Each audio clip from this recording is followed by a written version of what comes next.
Vamos passar para o momento de meditarmos na palavra do Senhor? Aquilo que o Senhor tem para nós nesta manhã.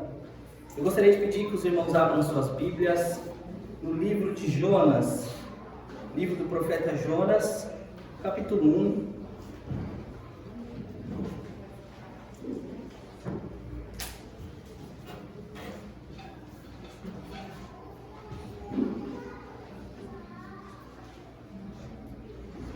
Jonas capítulo 1. Na semana passada, meus irmãos, nós demos início a uma nova série de exposições aqui em nossa igreja, no livro do profeta Jonas. Nós meditamos no versículo 1 e no versículo 2, e hoje nós iremos nos ater ao versículo 3 e ao versículo 4 do profeta Jonas. Vamos ler a palavra do Senhor que diz assim: Veio a palavra do Senhor a Jonas, filho de Amitai, dizendo: Dispõe-te, vá à grande cidade de Nínive e clama contra ela, porque a sua malícia subiu até mim. Jonas se dispôs para fugir da presença do Senhor para Tarsis, e tendo descido a Jope, achou um navio que ia para Tarsis. Pagou, pois, a sua passagem e embarcou nele para ir com eles para Tarsis, para longe da presença do Senhor.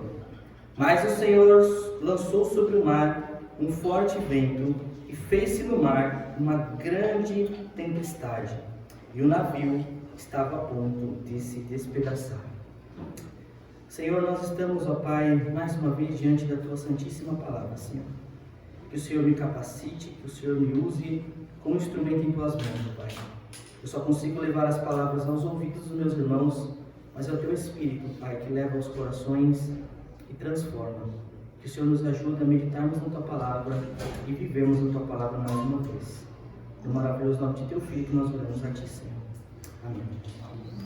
Meus irmãos, como eu disse na semana passada, nós começamos a série do livro do profeta Jonas. Será uma jornada aí, nós iremos estudar esse livro. E nós vimos algumas coisas interessantíssimas sobre o livro. Eu quero dar um resumo muito rápido sobre o que nós falamos na semana passada. Nós vimos, meus irmãos, que o livro do profeta Jonas, ele é uma narrativa de fato. O livro do profeta Jonas, ele não é uma parábola, ele não é uma alegoria, ele é de fato uma narrativa histórica que aconteceu. E nós demos aí pelo menos 3 motivos pelos quais nós cremos que Jonas é verídico, de fato algo histórico. Primeiro, porque ele existiu. Nós vimos em 2 Reis, quando ele profetiza no reinado de Jeroboão II, então ele realmente é um homem, ele é filho de Amitai, é o filho da verdade, ele profetizou no reinado de Jeroboão II. Vimos que Jesus cita Jonas como um profeta legítimo, porque assim como Jonas ficou 3 dias na barriga do grande peixe, assim importa que o Filho do Homem fique 3 dias no seio da terra.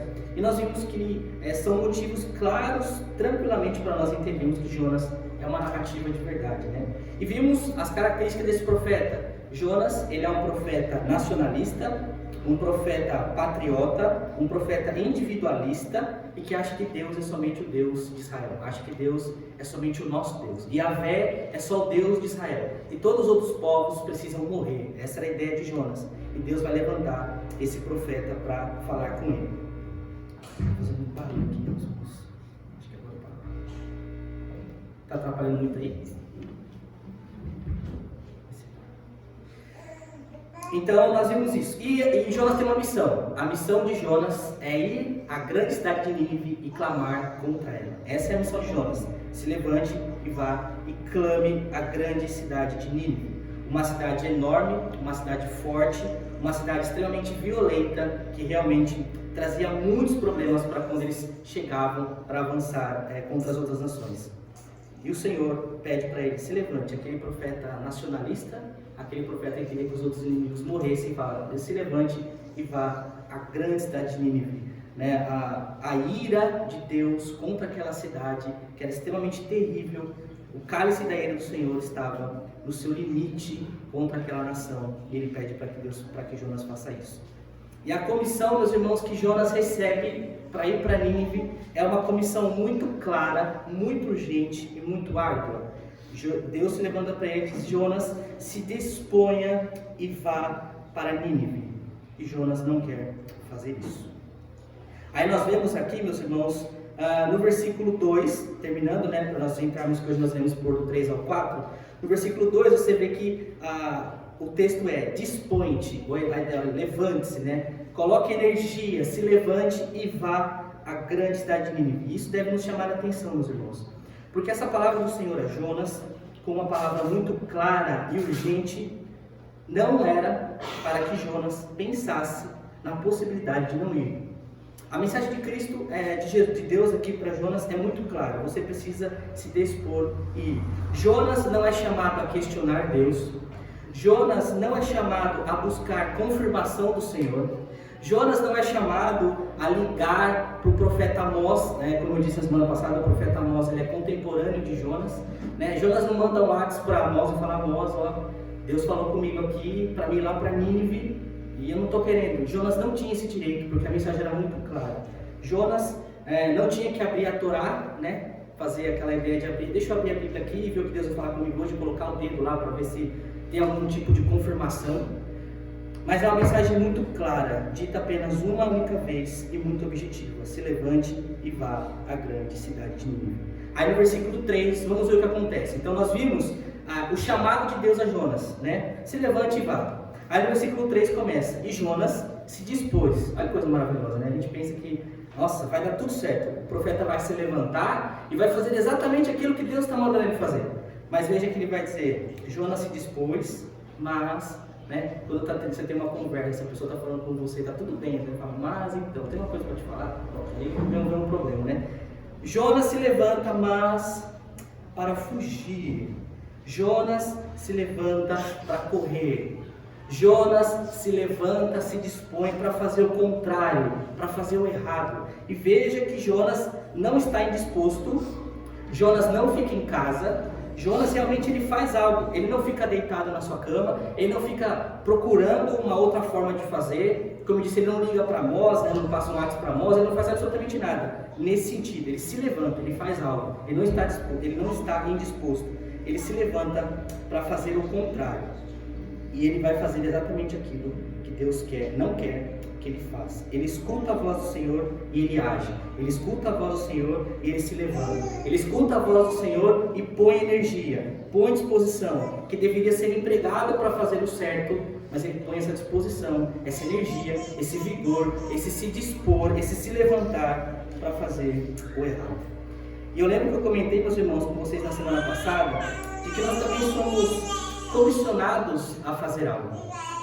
Nós também somos comissionados por meio do Evangelho a fazer algo. Não é simplesmente os profetas. A Bíblia nos deixa mandamentos claros do que nós devemos fazer, do que nós devemos ser e de como nós devemos agir em muitas situações. E nós muitas vezes, ao ouvirmos a palavra do Senhor, recentemente nós expomos aqui a carta aos Colossenses, e nós vemos claramente Paulo dizendo à igreja que nós devemos nos despir do velho homem. Você lembra? Da ira, da indignação, da maldade, da palavra torpe, não mintam entre vocês uns aos outros, mas se revistam do novo homem que se refaz no pleno conhecimento de Deus. São mandamentos, são ordenanças, são comissionamentos que a igreja precisa se levantar e fazer. E assim como Jonas, uma mensagem clara, como o sol do meio-dia, objetiva e perfeita, nós nos dispomos, nós nos levantamos, nós nos engajamos, mas também para fugir da presença do Senhor. E comparando a vida da igreja, que tem revelação clara, completa, perfeita, que foi revelada no Filho, me parece, meus irmãos, que a nossa situação diante de Deus é muito mais séria do que a situação de Jonas. Sabe por quê? Jonas, ele é chamado para ir à grande cidade de Nínive. Como eu disse para vocês, a grande cidade de Nínive, eles eram sanguinários, terroristas, né? Estamos falando aí de uma espécie de Al-Qaeda, se fosse hoje em dia. Eles não tinham um mínimo de piedade com os povos que eles alcançavam. Tanto é, meus irmãos, que eu quero que vocês abram a Bíblia de vocês, no profeta Naum. Vocês estão em Jonas, depois vem Miqueias, depois no profeta Naum. Eu quero ler um trechinho do que Naum diz sobre a grande cidade de Nínive. Como eu disse para vocês, eles eram cruéis. Eu não quero ficar apenas nas minhas palavras. O profeta Naum é um profeta que vem depois de Jonas. E ele vai profetizar contra a cidade de Nínive, contra os assírios, que era o que eles eram, né? No versículo 1, você já vai ver o profeta Naum dizendo assim: sentença contra Nínive, o livro da visão de Naum. É um livro de 3 capítulos sobre uma profecia contra essa cidade terrível. Mas eu quero que vocês olhem o capítulo 3. Nós vamos ler só do 1 ao 4. Profeta Naum, o título aqui da minha é assim: a ruína completa de Nínive, né? Naum capítulo 3. Olha o que Naum vai descrever um pouco, bem pouquinho dessa cidade. Versículo 1: ai da cidade sanguinária. Olha o que eles são: sanguinários, toda cheia de mentiras e de roubo, e que não solta sua presa. É uma cidade terrível, sanguinária, que não solta os seus presos, as suas presas, né? Eles não soltam, eles torturam. Eis o estalo que ele vai narrar: eis o estalo dos açoites e o estrondo das rodas, o galope de cavalos e carros que vão saltando. Então, Naum aqui, ele olha para Nínive e ele se lembra do grande exército de Nínive, que eles estão vindo, né? O estalo dos açoites, o estrondo das rodas galopeando, né? Os cavalos, os carros saltando. Versículo 3: e esses carros, né, tem os cavaleiros, e esses cavaleiros, eles têm uma espada flamejante, que relampejam de lança, e multidão são transpassados. Sabe aquela ideia de filme de guerra, que você assiste, série de guerra, que você escuta o som daqueles homens chegando, com suas carroças de madeira, os cavalos, os homens gritando com espada, com lança. O barulho da guerra é Nínive chegando, é os assírios chegando. Então, aí ele vai dizer aqui, ó: lança e multidão são passados, massa de cadáveres, mortos sem fim, tropeça gente sobre mortos. A ideia de que é tantas pessoas que morrem, que você tropeça, é gente sobre morto. E tudo isso por causa da grande prostituição da bela encantadora meretriz, da mestra da feitiçaria, que vendia os povos com a sua prostituição e as gentes com suas feitiçarias. Um povo idólatra, um povo de prostituição, um povo lascivo, um povo violento, que acabava com tudo que vinha na frente e que não soltava suas presas. Aí no versículo 19, aí no finalzinho, veja aí, a última frase do versículo 19, diz assim nesse capítulo mesmo: por quem sobre não passou continuamente a tua maldade? Por quem os assírios e os ninivitas não passaram a sua maldade? Porque onde eles passavam, eles levavam tudo e arrastavam tudo.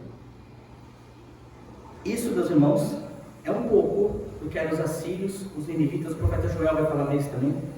Podem voltar para Jonas. Então vejam assim, meus irmãos, não é só eu que estou dizendo, realmente eles eram terríveis. A maldade do Hamas que nós estamos, né, vendo nas mídias hoje em dia, o Hamas, meus irmãos, são um povo cruel. Eles eram fichinhas perto dos assírios.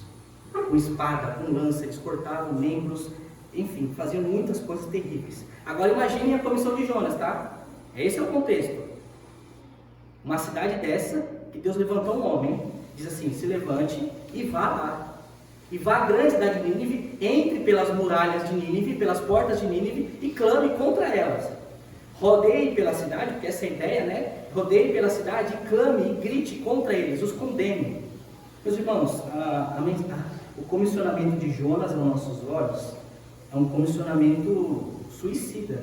É uma missão suicida de Jonas. Imagine o Hamas, onde não conhece o Evangelho. Não existe um crente lá sequer. E Deus levanta eu. E Deus levantou o Arthur. Ou Deus levantou a Ageu. E fala assim: Ageu, se levanta, vai lá. Só você. E grite e clame contra eles. Qualquer um de nós aplaudiríamos a atitude de Jonas, né? Mas veja que no fim das contas, Jonas não está preocupado em morrer. Esse não é o problema de Jonas. Jonas não quer ir para Nínive, não tem medo da morte. Jonas não está preocupado com isso. Jonas não quer ir para Nínive porque ele acha que lá os ninivitas vão se converter. Ele não quer isso. Ele não quer que os ninivitas se arrependam. Olha o coração duro de Jonas. Isso torna o profeta mais peculiar ainda do que nós já comentamos, né? Então ele não pode ficar na casa dele. Deus mandou ele ir, ele precisa fazer algo. Porque ele sabe que Deus, provavelmente se ele não faz nada, Deus iria levantar alguém, Deus iria levantar um outro profeta, não para fazer a missão dele, mas para lá enfiar o dedo na cara dele e dizer: você está em desobediência. Talvez Deus levantaria seu pai, né? Amitai significa verdade, talvez levantaria o seu próprio pai para fazer ele fazer aquilo que o Senhor esperava. Então ele prega energia para desobedecer a Deus, mesmo tendo uma visão clara da soberania de Deus e que Deus está em todos os lugares.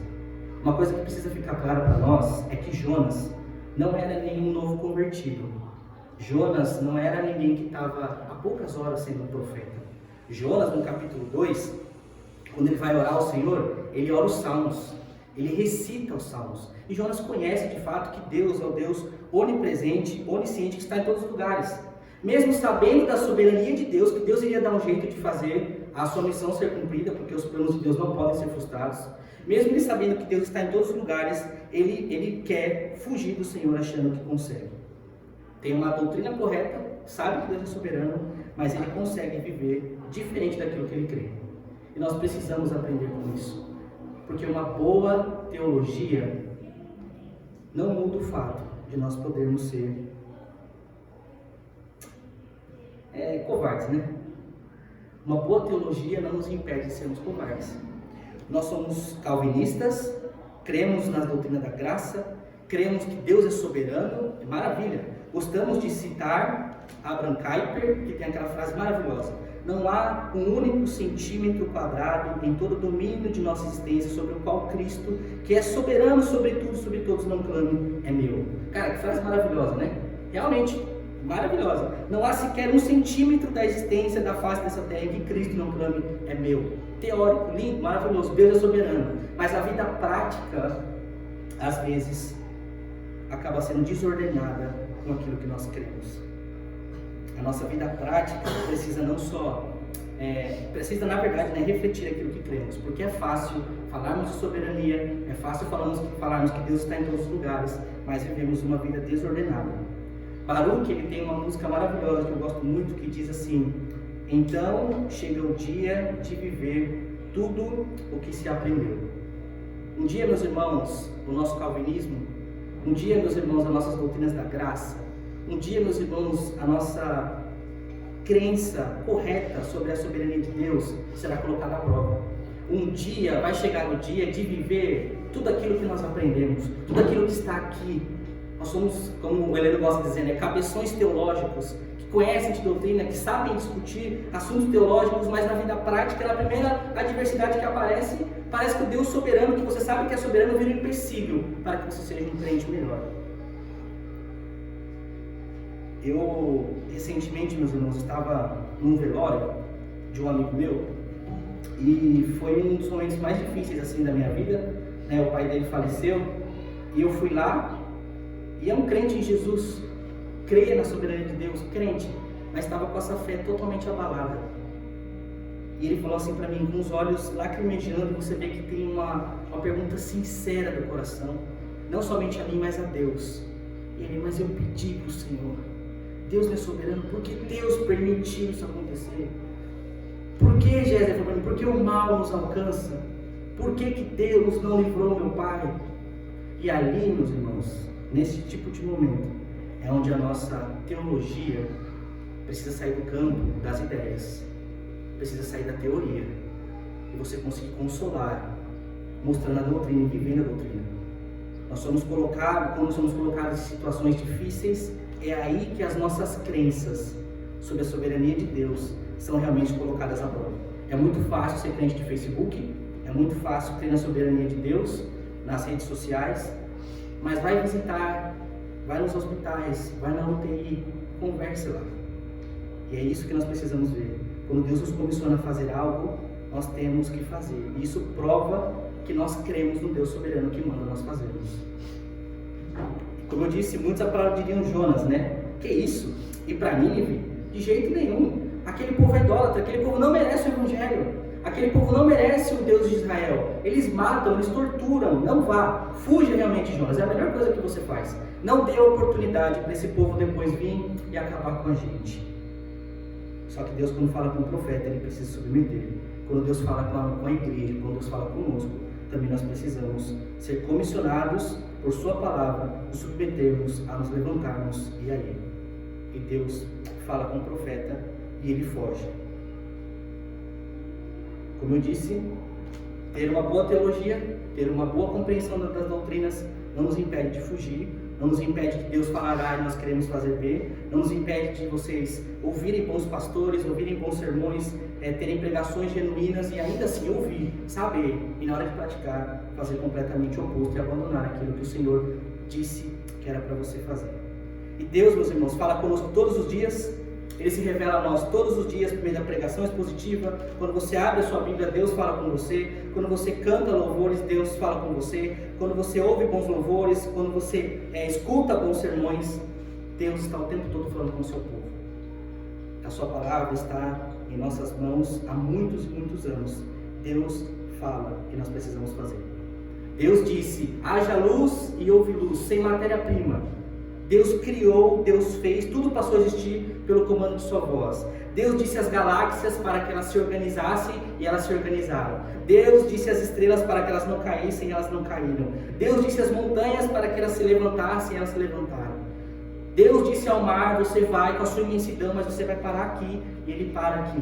E Deus diz a nós, vai, e nós falamos não. Deus diz faça, e a gente fala não.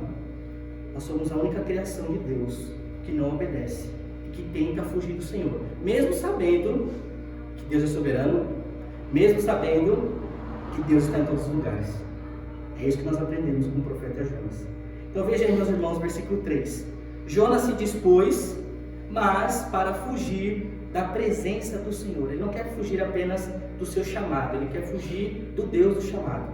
E ele quer ir para Tarsis. Então Jonas se dispõe para fugir da presença do Senhor para Tarsis. Jonas já tem um destino que ele quer ir.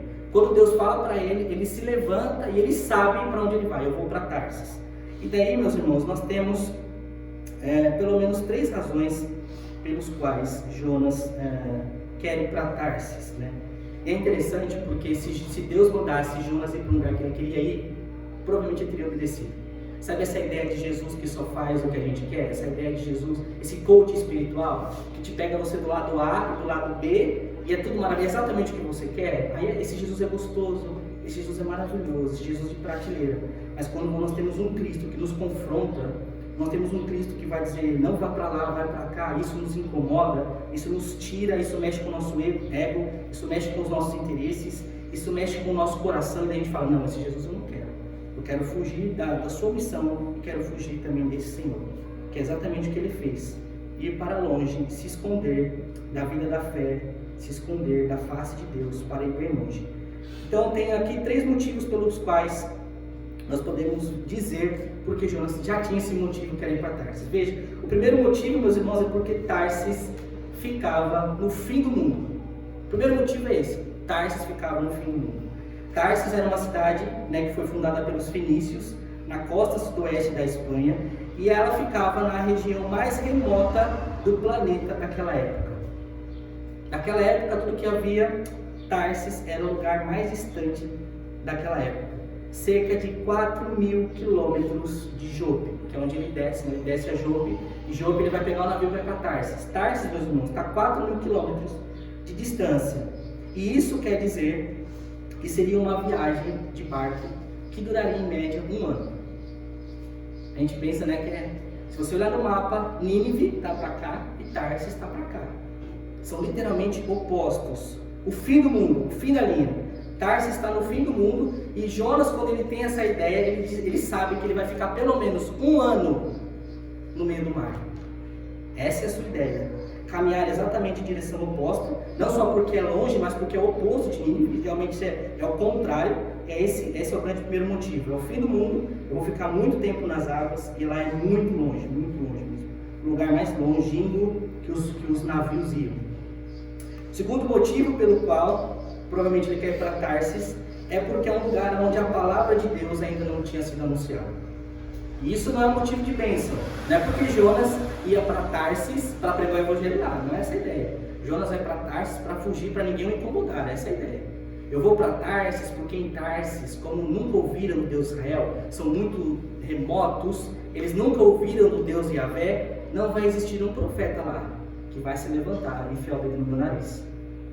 Era um lugar onde a palavra do Senhor ainda não havia chegado.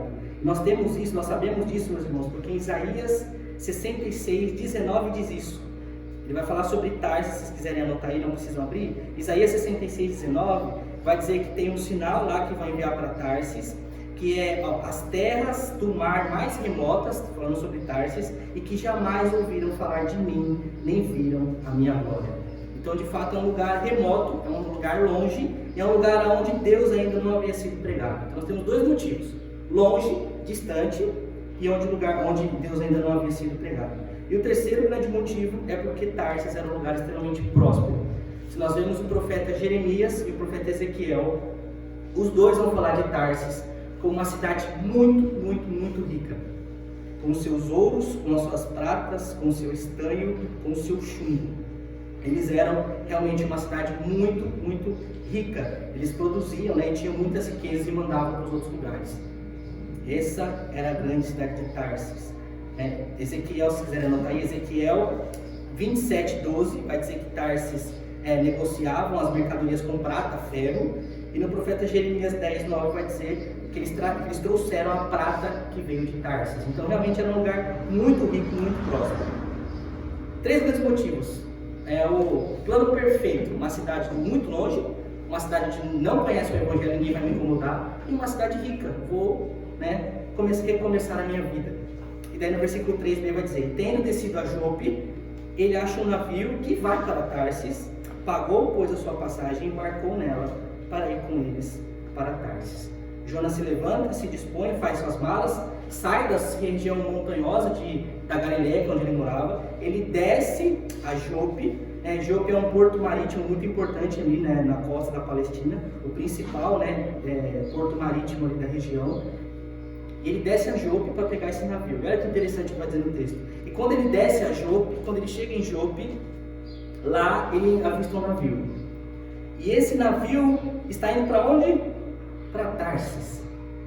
Jonas não decide o seu destino quando ele chega em Jope. A ideia é assim: eu vou fugir da presença do Senhor, então eu vou para Jope, que é onde eu sei que tem navio. Chegando lá eu decido, onde estiver mais longe eu vou. Não, ele já queria ir para Tarsis, que nós vimos no versículo 3. E quando ele chega em Jope, tem um navio lá, e esse navio está indo exatamente para Tarsis. Qual a probabilidade, meus irmãos, de acontecer isso? De uma viagem que duraria mais ou menos um ano no meio do mar.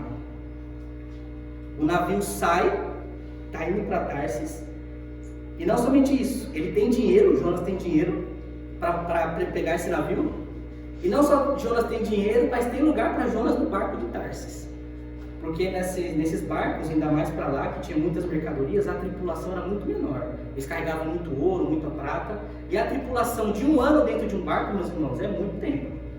A tripulação era muito reduzida, e olha que maravilha, tinha vaga para o tal do Jonas. O plano perfeito, e tudo estava caminhando, tudo dando certo. Jonas podia pensar assim: nossa, que coisa maravilhosa, que bênção, está dando tudo certo, Deus está abrindo as portas para mim fugir da presença dele. E infelizmente, meus irmãos, é assim que nós pensamos. Se Deus está aprovando, se as coisas estão indo bem, a gente lê a nossa vida assim, né? As coisas estão caminhando bem, é Deus. Olha que coisa maravilhosa. Olha, eu pensei em algo, quando eu cheguei lá era exatamente o que eu pensava, as portas se abriram, eu não precisei nem fazer esforço, tudo acontece como eu planejei, coisa maravilhosa, é Deus. Não tinha como, olha pastor, não tinha como não ser de Deus. É de Deus porque as coisas foram se encaixando, as coisas foram caminhando, é o que está acontecendo com Jonas. Tudo bonito, tudo perfeito, a porta escancarada, ele chega lá, tem exatamente o que ele quer, o navio que ele quer, ele tem dinheiro, tem vaga para ele. Não tinha como dar errado, estava nos planos do Senhor. Ou então, o contrário também acontece, né? As coisas começam a dar errado. Fala: pastor, você não está vendo que não está dando certo isso não? É Deus fechando a porta. Está vendo que não está dando certo? Que papo é esse? Não tem como, começou a dar problema, não pode ser Deus. As coisas começaram a dar errado. Não, a gente lê as nossas vidas, interpretamos as nossas vidas de acordo com as circunstâncias. Se deu bom, é Deus. Se deu ruim, não é Deus. A gente, infelizmente, somos assim. Então, se está tudo bem, Deus aprovou. Se está tudo mal, Deus não está na jogada, esquece, não vai dar certo. E às vezes, meus irmãos, o que Deus quer é que nós insistamos num caminho difícil mesmo. E às vezes o que o diabo quer é que nós entremos pelas portas arreganhadas. O diabo também abre portas. E nós não devemos ser guiados pelo que está acontecendo, ou se é mais fácil ou se é mais difícil. Porque não necessariamente se é fácil, é o certo. Às vezes o que Deus quer é que nós realmente sigamos aquilo que está mais difícil, aquilo que está dando errado. O que dirige os nossos caminhos é a palavra do Senhor. O que nós devemos agir, o que nós devemos ver, são os princípios do Senhor. E Jonas sabia que ele estava em desobediência. Jonas sabia que Deus tinha mandado ele não ir para Tarsis. Ele sabia que ele estava em pecado. Mas a sua consciência, ao olhar a situação, ele leu que era do Senhor, provavelmente, né, e foi fazer aquilo. Quantas das vezes nós, nessa nossa caminhada, nós conversamos com os irmãos e eles vão justamente dizer isso: Senhor, pastor, é de Deus eu separar da minha esposa. Como assim, não? Né? Tem um rapaz no meu trabalho que falou isso comigo. É de Deus? Mas como assim de Deus? Sabe o que aconteceu então? Assim, eu me precipitei quando eu me casei, né? E eu e minha esposa, a gente nem fala mais sobre Deus e tal, né? E assim, teve um dia que eu nem ia trabalhar, eu estava de folga, e daí eu esqueci e vim, e daí eu conheci uma menina que estava começando o trabalho, e essa menina era uma jovem aprendiz. E olha, pastor, eu não era para mim estar no dia lá, tá? Mas eu estava. E daí eu conheci ela. E nessa que eu conheci ela, a gente começou a conversar. E olha que coisa maravilhosa, ela começou a trabalhar comigo. Eu nem sabia. E ela está comigo. E a gente conversa, a gente se dá bem, ela é tão dócil. Pastor, Deus quer que eu seja feliz. Isso é um sinal de Deus na minha vida. A gente fala de Deus. É sério que Deus está abrindo a porta para o divórcio? A porta realmente está escancarada. Tudo está certo. Parece que é exatamente o que você precisa fazer. Mas não, se nós olharmos os princípios bíblicos, não é o que deve ser feito. E nós vemos realmente, nós precisamos entender, meus irmãos, que às vezes o caminho do pecado é o caminho mais gostoso. O caminho do pecado, a porta escancarada, é o que vai nos dar mais prazer. Porque a santidade machuca. O caminho da santidade é um caminho de renúncia, é um caminho de dificuldade, é um caminho que nós precisamos o tempo todo nos negar, fazer às vezes o que nós não queremos. E o pecado é aquele que vai dizer: faça, está tudo bem, seja feliz, se ame. E nós precisamos nos atentar a isso, porque nem sempre a porta aberta é Deus. Pode ser, tá? Não estou dizendo que não, pode ser. Mas tudo que nós precisamos analisar, veja que não é a circunstância, é o princípio das Escrituras, é o princípio bíblico que nos guia e que nos norteia. E veja que Jonas tira seu dinheiro e vai, né, se manter longe do Senhor. A gente às vezes acha que viver numa vida de pecado, né, numa vida de desobediência, Deus não nos cobra nada. E a grande verdade é que nos cobra muito. Dá muito trabalho ter duas vidas, dá muito trabalho ser o cristão na igreja e o ímpio aqui fora, dá muito trabalho. O pecado cobra e não cobra barato. E Jonas, para se manter nisso, ele precisa pagar, ele precisa ir, ele precisa fazer para continuar na sua vida de pecado. A energia que nós gastamos e que Jonas gasta para continuar fugindo, se fosse canalizada para fazer o certo, nós seremos crentes muito melhores, muito melhores. Então veja aqui no versículo 3b, achou um navio que ia para Tarsis, pagou a passagem e embarcou para ir com eles para Tarsis. Mais uma vez o texto vai dizer: para longe da presença do Senhor. Jonas acha que consegue fugir do Senhor. Ele se torna um contraditório com sua teologia e acaba achando que vai fugir do Senhor. Só que em Salmo 139 vai dizer que se nós subirmos ao mais altos céus, lá Ele está. Ou se nós descermos ao mais profundo abismo, lá também o Senhor nos está. Se tomo as asas da alvorada e me detenho nos mares, ainda haverá de guiar a tua mão, a tua destra me susterá. Se eu digo as trevas com efeito me encobrirão, e a luz ao redor de mim se fará noite, até as trevas não te serão escuras, e as trevas e a luz são as mesmas coisas. Hebreus 4:13 vai dizer que nada em toda a criação está oculta aos olhos de Deus. Tudo está descoberto, exposto diante daquele da quem havemos de prestar contas. Se nós estamos nessa tentativa de fugir do Senhor, meus irmãos, se nós estamos nessa tentativa de continuar fugindo do Senhor, eu tenho uma notícia para você: você vai se encontrar com Ele. Esse é o grande ponto. E nesse encontro com o Senhor, pode ser que esse encontro que você vai ter com Ele é o encontro que você está esperando, porque o Senhor corrige os seus filhos. E Hebreus vai dizer que o Senhor corrige e açoita os seus filhos. Vem uma correção do Senhor, porque se você está fugindo da presença dEle e você é filho dEle, Ele não vai deixar. E você terá um encontro com com Ele. E essa, meus irmãos, não é a melhor forma de encontrar o Senhor. Não queira encontrar o Senhor fugindo dele. Não queira. Talvez não seja o que você espera. A gente gosta daqueles quadros bonitos que tem um pastor, né, e uma ovelhinha nos ombros. Quem já viu isso, né? Aquele pastor andando, caminhando com uma ovelha no ombro. É bonito, é filosófico, mas sabe por que aquela imagem daquele jeito? Porque a ovelha é uma ovelha perdida, uma ovelha que se desgarrou. E o pastor, ele precisa, quando ele acha a ovelha, ele pega o cajadinho dele, ele quebra a perna da ovelha. Porque daí a ovelha para de correr, a ovelha para de fugir. Aí a ovelha senta. Aí ele pega a ovelha no colo, pega nos seus ombros e o traz de volta para o rebanho. E lá ele vai cuidar dela. Não queira, meus irmãos, ser ovelha perdida. Não queiram se encontrar com o Senhor fugindo dele. Porque não tem outra solução. Vocês vão, todos nós, assim como Jonas, se encontrar com Deus. E sabe por quê? Eu quero que vocês prestem atenção nisso que eu vou dizer. Porque Deus também está na violência. Jonas quer fugir da violência de Nínive e encontra a violência de Deus no mar. Jonas quer fugir do Deus em Nínive e encontra o Deus na natureza. Encontra o Deus na fúria, encontra o Deus na violência. Que é o versículo 4.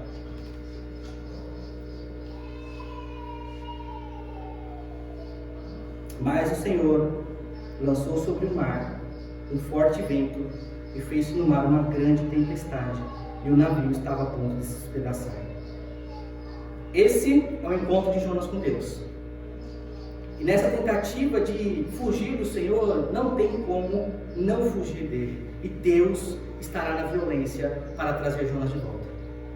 Deus vai quebrar algumas pernas. Deus vai mandar algumas tempestades. Mas isso que nós temos que enxergar é Deus, o dono do universo, amando o seu povo e o trazendo de volta. Vocês não vão conseguir fugir do Senhor, meus irmãos.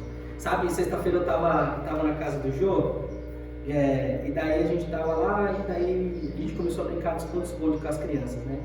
Aí eu fui contar. Brincar de esconde-esconde com criança é maravilhoso, né? Isso eu fui contar, contei até 10.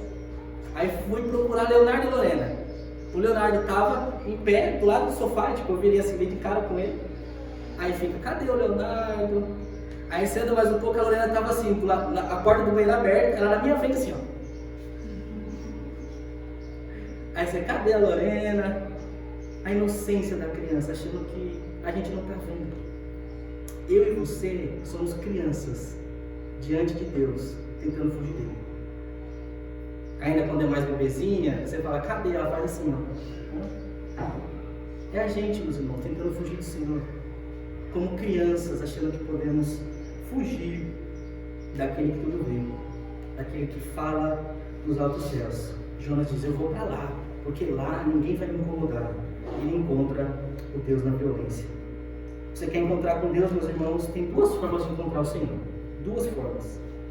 Tem a forma mais difícil, que é se encontrar com o Senhor tentando fugir dele. Essa é a forma mais difícil. Né? Tentar encontrar paz em outro lugar, tentando encontrar descanso em outro lugar, tentando encontrar refrigério, voltar para o mundo, fazer aquilo que o seu coração deseja. Tudo está te ajudando e sendo propício para que você volte para a sua vida. Parabéns. Essa é a péssima escolha para você encontrar o Deus do universo. Se você é seu filho, ele vai te arrastar de volta, mesmo que você não espere esse encontro, e Deus vai fazer isso, porque Deus está no mar, Deus está no vento, Deus está na fúria. Deus é o responsável por aquela tempestade na vida de Jonas. Deus se levanta na natureza e faz e move céus e terras para que a sua vontade prevaleça. Nada, absolutamente nada ali, meus irmãos, faz parte de algo natural da natureza. Deus envia, Jonas entra no barco e Deus acaba com tudo. E Deus manda uma grande e terrível tempestade. Não para destruir Jonas. Esse é o ponto, meus irmãos, que eu quero que vocês guardem. A tempestade não foi para destruir Jonas, foi para que ele retorne ao caminho. E a natureza obedeceu ao Deus de Israel quando ele diz, vá aos mares e fique em turbulência. Se vocês olharem e pesquisarem vídeos de tempestade em alto mar, meus irmãos, rapaz, vocês já viram, né? Não é chuvinha não, né? É que aqui é um navio, não é Pedro, Tiago e João no barquinho, né? É um navio aqui, meus irmãos, carregando ouro, carregando prata. E daí, você olha no grande mar, né? O navio ele bate, as ondas encobrem, é um negócio terrível só de você assistir. Imagina você estar passando por aquilo. E é Deus ali na violência, é Deus ali na tempestade. Esse, meus irmãos, é um jeito de vocês encontrarem o Senhor, tentando fugir dele e Deus na tempestade.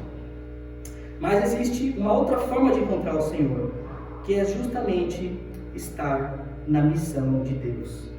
É estar obedecendo aquilo que o Senhor espera que você faça.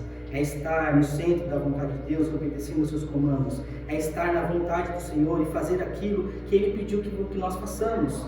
Deus nos manda, ide, vão, assim como Jonas. Nós temos o grande comissionamento de Mateus. Ide, se levantem, vão, preguem, batizem, ensinem.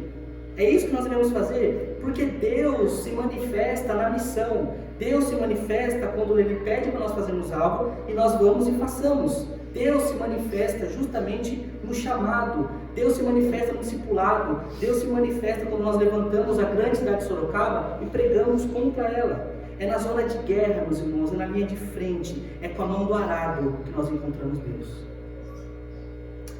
Se você se sente vazio do Evangelho, eu tenho um conselho para você. Sai um pouco dos vídeos do YouTube e vai visitar uma família e encontre Deus lá. Você se sente distante do Senhor? Saia de discussões teológicas e vai ao hospital, encontre Deus no hospital. Às vezes nós ficamos sentados no sofá, nos atualizando de coisas que não nos edificam, e Deus está na missão. Deus está lá, esperando que nós nos levantemos, nos dispomos e irmos encontrá-lo na missão. O desejo de Deus é que Jonas se encontrasse com ele em Nínive. É lá que o Senhor está. É lá que o Senhor está. Iago Martins, meus irmãos, ele diz algo maravilhoso, eu concordo com ele, dentro desse contexto. Ele diz assim: se vocês acham, nessa ideia de evangelismo, de ir, de pregar, ele diz: se você acha que Deus está aqui no culto, maravilha, Ele realmente está. Mas imagina como Deus está lá fora. Aqui o culto é muito pouco. O culto aqui é algo muito rápido. O culto é o recreio da fé. O culto é o momento onde nós nos reunimos, onde nós paramos do primeiro tempo que nós já corremos lá fora, que nós já fazemos, que nós falamos, e nós nos reunimos como um time, como um corpo. Como às vezes é pesaroso vir ao culto, né? Às vezes é uma batalha, um desânimo, mas é muito pouco, isso aqui é muito pequeno. Aqui é o recreio da fé, aqui é o intervalo, aqui é o momento de nós nos reunimos, ouvimos as palavras, entendemos o que estamos errando, o que estamos acertando, somos direcionados, vai para cá, vai para lá, vai por aqui, vai por ali, aqui você acertou, aqui você errou, e o juiz apita, o culto acaba e nós estamos prontos para o segundo tempo. Deus está lá fora, meus irmãos. Deus está nos esperando na missão. Deus está nos esperando nos becos. Deus está nos esperando nas vilas. E nós precisamos nos levantar e ir. Porque Deus não disse simplesmente vai e faça. Ele nos promete que estaria conosco todos os dias até a consumação do século. O mundo lá fora precisa ser alcançado. Nós precisamos nos levantar. E Jonas, assim como nós, infelizmente, fugimos da responsabilidade e nos fechamos entre nós mesmos. E o Deus é só nosso. Espero que isso não atrapalhe os irmãos. Já está quase no fim, meus irmãos. Estamos caminhando para o fim. E Deus disse que estaria conosco. Nós precisamos ter coragem e não covardia. Nós precisamos nos levantar e ir à missão. Nós precisamos ser igreja de verdade, meus irmãos. Ter fé e ter coragem. Porque servimos um Deus que é corajoso. Cristo desceu dos altos céus, abandonou a sua glória para vir aqui à terra, nos salvar. Deus viu a missão e Ele não falhou. Jonas falhou, o Cristo não falha. E nós, se queremos ser mais parecidos com Cristo e não com Jonas, precisamos fazer exatamente isso. Aquilo que o Senhor espera que nós façamos e não aquilo que os meus desejos, o meu coração ingrato, o meu coração com ego pede o tempo todo para fazer. Porque às vezes o caminho da missão é um caminho doloroso, é um caminho difícil, é um caminho que nos cobra, mas é exatamente ao centro da vontade de Deus, onde Ele quer que nós estejamos, no centro de sua vontade. É isso que nós vamos fazer. Vá, meus irmãos, contra os seus desejos, contra o seu bem-estar, contra o seu sofá confortável, contra a sua autorrealização, e se empenhem mais na missão, se empenhem com a mão arada, se empenhem fazendo, porque vocês vão encontrar o Senhor ali. No versículo 3 nós temos mas Jonas, que é o que ele foge. No versículo 4 nós temos mas Deus. Deus é alguém que fala, Deus é alguém que está por detrás de toda a história. Ele não é um Deus apático, Ele não é um Deus passivo, Ele não é um Deus calado, Ele é um Deus que age e se levanta e opera quando seus filhos saem do caminho. É exatamente isso que Deus faz. Se você quiser fugir do Senhor, logo você encontrará. Existem essas duas formas, né, de você encontrar o Senhor: ou fugindo da missão, você vai encontrar com Ele, ou estando na missão, e você também vai encontrar Ele. Mas o resultado e o seu deleite será muito melhor. Se você é seu filho, se você é filho do Senhor, se alegre nas tempestades. Se alegre, meus irmãos, no vento forte, se alegre nos caos, nas tribulações, no barco que está quase afundando, que está quase vindo a pique, né? Se alegre, porque Deus está nessas circunstâncias o trazendo de volta. Quando você estiver diante de uma situação difícil, diante de uma tempestade, olhe para o Senhor e veja, porque às vezes você precisa só orar mais, você precisa estar mais com o Senhor, você precisa se debruçar mais. Quantas vezes nós já não passamos por dificuldades e essas dificuldades nos moldaram e saímos de lá cristãos melhores? Quantos de nós? Quando as coisas apertam, nós somos mais crentes. Quando Deus manda uma tempestade, aí você ora. Quando Deus manda um trovão, aí você lê a Bíblia. Mas isso, meus irmãos, é amor, porque Deus não quer que seus filhos fujam dele. E o meio pelo qual Ele faz isso é disciplinando os seus filhos e os trazendo de volta, meus irmãos. Isso é muito diferente, né, da teologia da prosperidade, de uma teologia coach que vai dizer: profetize contra as tribulações, profetize contra as tempestades, mande o vento parar, mande a chuva cessar. Na verdade está dizendo para Deus, né, fiquem na sua, não façam a sua obra, achando que nós somos melhores do que Deus. E as tempestades são escolas para que nós olhemos para ela, reflitamos sobre o nosso Evangelho e voltemos àquilo que nós deveríamos fazer. A pior coisa que pode acontecer com você não é você ter tempestade. A pior coisa que pode acontecer com um crente, com uma pessoa, é ela fugir de Deus e as coisas melhorarem. É a pior coisa que pode acontecer, porque isso pode ser Deus afrouxando a corda, como vai dizer a linguagem de Romanos, que Deus vai entregando aos seus desejos e seus corações. A pior coisa que tem, meus irmãos, é vocês tentarem fugir do Senhor e serem bem-sucedidos. É fugir do Senhor, é correr dele e as coisas só melhorarem e parecer que o lado de lá é muito melhor. Isso realmente é um perigo. Não são os problemas, não são as adversidades. Os problemas e as adversidades nos ajudam e nos moldam. São Deus nos trazendo de volta, meus irmãos. E isso nós temos que agradecer. E aqueles que estão sem tempestade do lado de cada vida, encontrarão o Senhor também. E experimentarão a tempestade do Senhor do outro lado da vida. E isso não é a melhor forma de se encontrar com o Senhor. Em Hebreus 12, versículo 6 diz assim: porque o Senhor corrige a quem ama e açoita ao filho a quem recebe. É para a disciplina que vocês preservam. Deus vos trata como filhos, pois que filho há que o pai não corrija? Aí o versículo 8 vai dizer: mas se estáis sem correção, aonde alguns são participantes, logo são bastardos e não filhos.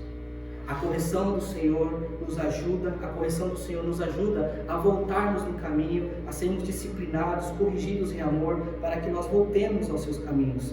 Mas se tudo vai bem, se tudo está tranquilo, se você está nessa tentativa de fugir do Senhor e você não é corrigido e o Senhor não te traz de volta, cuidado, porque você pode ser um bastardo. Isso é a pior coisa que pode acontecer com você. Às vezes o barco afunda, às vezes a empresa quebra, às vezes a saúde perece, o casamento sofre, os relacionamentos não vão bom, você bate o carro, você cai num golpe, sofre algum tipo de violência, e é nesses momentos que você precisa olhar para o Senhor e se voltar e se manter para Ele. Queridos, como eu disse, já finalizando a nossa caminhada, nesse sentido, dentro desse contexto, os dois caminhos levam a Deus. Fugir do Senhor leva a Deus, e não fugir do Senhor também o leva a Deus. O ponto é, quando nós nos encontrarmos com Ele, veremos a sua face de misericórdia, veremos a sua face de amor, a sua face de bondade, ou veremos a sua face de juiz, que Ele também irá nos corrigir, mas não aqui e agora, mas sim por toda uma eternidade. Todos, sem exceção, estaremos diante do Cristo, diante de sua santidade, e não tem como fugir dele. Eu quero finalizar fazendo uma pergunta para vocês. Quantos de nós, quantos de vocês ainda estão fugindo de Deus? Pare de fugir do Senhor, meus irmãos. Não faça como Jonas. Se você é crente, se você é filho, não se preocupe. Ele vai te alcançar. Nem que para isso alguns barcos precisam virar. Nem que para isso algumas tempestades precisam aparecer. Mas Ele vai te achar. Mas não fuja dele. Esse não é o melhor caminho. E cuidado, que nessa tentativa de correr para o outro lado, você pode ser bem sucedido. Tem um texto de Isaías 55 que diz assim, do versículo 6 a 11: Buscai o Senhor enquanto se pode achar, invocai-o enquanto está perto. Deixe o perverso o seu caminho, o iníquo os seus pensamentos. Converta-se ao Senhor, que se compadecerá dele, e volte-se para o Senhor nosso Deus, que é rico em perdoar. Porque os seus pensamentos não são os vossos pensamentos, nem os vossos caminhos são os meus caminhos, diz o Senhor. Porque assim como os céus são mais altos do que a terra, assim são os meus caminhos mais altos do que os vossos caminhos, e os meus pensamentos mais altos do que os vossos pensamentos. Porque assim como desce a chuva e a neve dos céus, e para lá não tornam, sem que primeiro regue a terra, e a fecundem, e a façam brotar, para dar semente ao semeador e pão ao que come, assim a palavra que sai de minha boca não voltará para mim vazia, mas fará o que me apraz, e prosperará naquilo que a designei. Se voltem para o Senhor, busquem ao Senhor enquanto se pode achar, invoquem o seu nome, se debrucem ao Senhor, peçam perdão e voltem para os seus caminhos, porque Ele é rico em perdoar. Busquem a Ele enquanto se pode achar.